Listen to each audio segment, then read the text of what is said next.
আসসালামু আলাইকুম। জেটিন ইনস্টিটিউটের পক্ষ থেকে সবাইকে স্বাগতম জানিয়ে শুরু করছি অ্যাডোবি ইলাস্ট্রেটরের নতুন একটি টিউটোরিয়াল।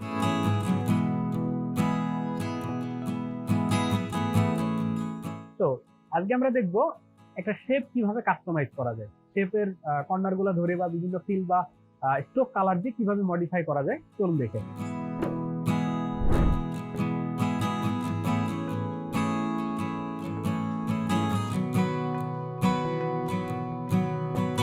ডিরেক্ট সিলেকশন টুলস আছে, এই টুলসটা সিলেক্ট করেন, দেন যে কোনো একটা অ্যাঙ্কর পয়েন্ট ধরেন, সিলেক্ট করে এভাবে ক্লিক করেও করতে পারেন অথবা ড্র্যাগ করেও করা যেতে পারে। একটা অ্যাঙ্কর পয়েন্ট ধরে এইদিকে একটু ঠেলে দেন, কিছু একটা হয়ে গেছে না। এবার এটার অল্টার চাপে কপি করেন, একটা মাসের একটা ফিলিংস মনে করেন যে এখান থেকে দেওয়া যেতে পারে। সো এটারে আবার অল্টার চাপে কপি করেন আর একটু ছোট করেন। কি মাছ হচ্ছে জানি না, কিছু একটা হচ্ছে। সো এবার আরেকটা এই যে সার্কেল যেটা আছে, এই সার্কেলটারে ধরে নিয়ে এসে এটা ছোট করেন, সার্কেলটা কচি করে এরকম করেন। এটা করে এটারে কি করবেন বলেন তো, এইখানে বসায় সাদা কালার করে দেন, সাদা কালার। এটা নিচে চলে গেছে, সো এটারে উপর আনতে হলে রাইট ক্লিক, অ্যারেঞ্জ, অ্যারেঞ্জ থেকে ব্রিং টু ফন্ট। অ্যারেঞ্জ তো ছিল না ইয়াতে, ফটোশপে কিন্তু এই ধরনের ছিল না। ফটোশপে কি ছিল, লেয়ারটা ধরে উপরে নিয়ে যাওয়া। সো এখানে লেয়ার ধরে নিলেও হবে, লেয়ারটা ওপেন করেন, এই জিনিসটা কোন লেয়ার, এই যে সাদা, এটারে ধরে উপরে নিয়ে আসেন, তাও হবে। কিন্তু এই কাজটারে সহজ করতে আমরা এখান থেকে arrange, right click, then bring to front. Bring to front দিলে কি হবে, যতগুলো লেয়ার আছে প্রত্যেকটা লেয়ারের উপরে চলে যাবে, একদম সবার উপরে। তারপর আছে bring to send, sorry send to back. Send to back দিলে যতগুলো লেয়ার আছে সবগুলো নিচে চলে যাবে, এই দেখেন নিচে চলে আসছে, এখান থেকে লাইভ দেখা যাবে। সো এরপরে আরো যে অপশনগুলো আছে, অ্যারেঞ্জে যাওয়ার পরে ব্রিং ফরওয়ার্ড, মানে ওয়ান বাই ওয়ান একটা একটা করে আসতেছে। ব্রিং ফরওয়ার্ড হয়ে গেল, ব্রিং ফরওয়ার্ড, দেখেন একটা একটা করে লেয়ার উঠতেছে না। সো ব্রিং ফরওয়ার্ড হচ্ছে একটা একটা করে উপরে উঠবে, সেন্ড ব্যাকওয়ার্ড হচ্ছে একটা একটা করে নিচে নামবে। সো আমরা যদি চাই নিচে যে কোনো একটা অবজেক্ট আছে এটারে সবার উপরে নিয়ে আসবো, তাহলে এটা রাইট ক্লিক করে এখান থেকে ব্রিং ফন্ট, আর শর্টকাট হচ্ছে কন্ট্রোল শিফট, এই যে সেকেন্ড ব্র্যাকেট। বুঝতে পারছেন ব্যাপারটা? সো এটারে আরেকটু বড় করি,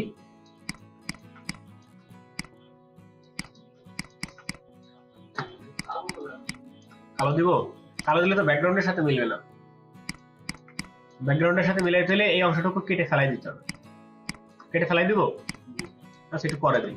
সো এটার আরেকটা কপি করলাম, আরে একটু ছোট করলাম, ছোট করে এখানে এই জায়গাতে আমার একটা মুখের মতো বানাইতে হবে, একটু ঢেউ বানাইতে হবে। তো সেটা কিভাবে বানাবো, এই যে এখানে ডিরেক্ট সিলেকশন টুলস তো আছেই, আবার এখানে হয়ে গেল এই যে ডিরেক্ট সিলেকশন টুলস দিয়ে এই অ্যাঙ্কর পয়েন্টটা আমি সিলেক্ট করতে পারতেছি। কিন্তু আমি চাচ্ছি জাস্ট এই অংশটুকু, মনে করেন যে এই অংশটুকু শুধু ব্যাখ্যা করব, এই অংশটুকু এরকম ব্যাখ্যা করব, আর বাকি যা আছে সব সেরকম সেম থাকবে। তো এটার জন্য কি লাগবে, এই জায়গাতে একটা অ্যাঙ্কর পয়েন্ট যুক্ত করতে হবে। অ্যাঙ্কর পয়েন্ট যুক্ত করার জন্য কি জানি আমরা, পেন টুলের ভিতরে প্লাস অ্যাঙ্কর থাকে, পেন টুল কই,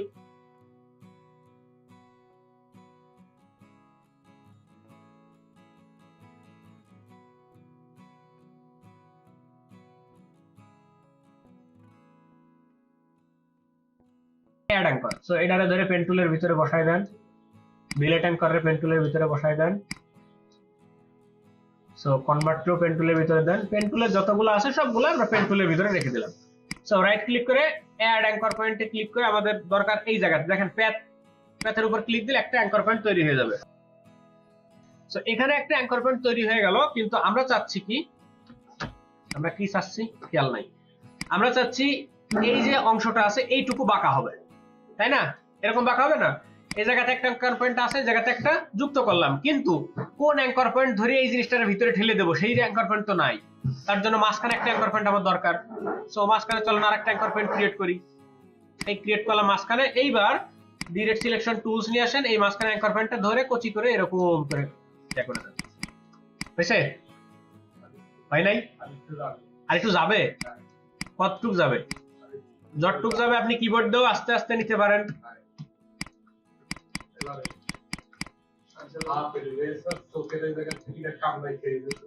আচ্ছা, ওর চোখটা আমরা যদি মন চাই যে একটু ভিতরে ঢোকাই দিব, কোনো সমস্যা নাই, এখানে দেন। এবার একটু মাছের কঙ্কাল কঙ্কাল ভাব লাগতেছে, তাই না? আচ্ছা, এখন কি মাছের উপরে এই যে এই জায়গাতে কিছু যে কাটা কাটা দিবেন, এইদিকে এইদিকে এইদিকে। সো কাটা কাটা দিতে হলে কোনো সমস্যা নেই, আমাদের এখানে ইয়া আছে, এটার নাম কি, টুলস আছে মেলা রকম। আমরা ইলিপসটাই নিই, ইলিপসটাই নিয়ে এরকম লম্বা করে ড্রয়িং করেন কয়েকটা, মানে জাস্ট এরকম ধরে টান দিলাম। আবার মুভ টুলে চলে যাই, এটাকে কেটে দেই, এই জিনিসটারে এখানে নিয়ে এসে বসাই দেন। ছোট ছোট করেন আরো, কিবোর্ড থেকে অল্টার প্রেস করে এগুলা ইয়া করা যাচ্ছে, কপি করতেছি।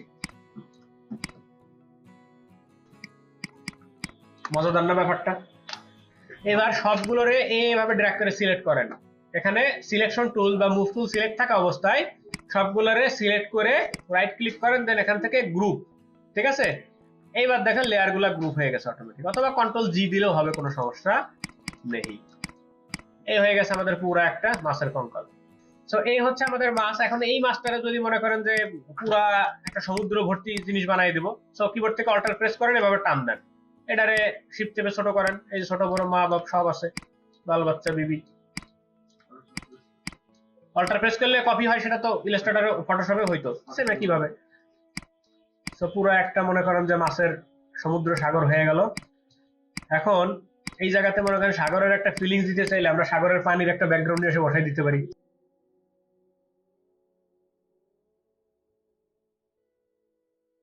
কপি করলাম, কপি করে জাস্ট পেস্ট করেন। লেয়ার করে কোনটা আছে ও নিয়ে খেয়াল নাই, ওটা দরকার নেই। এটারে শিফট চেপে বড় করেন, দেখেন আর্টবোর্ডের বাইরে চলে যাচ্ছে, কোনো সমস্যা নাই, বাইরে যাচ্ছে, যেতে দেন।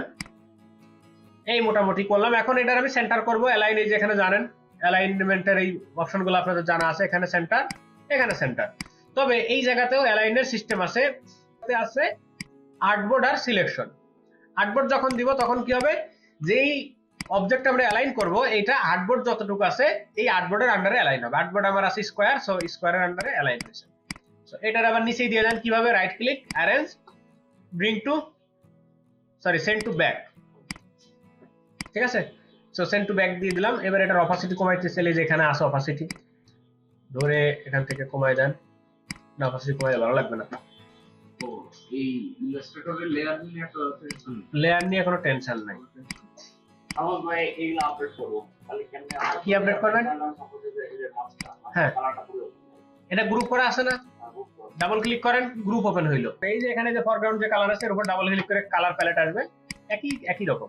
ওকে, এটা দেন।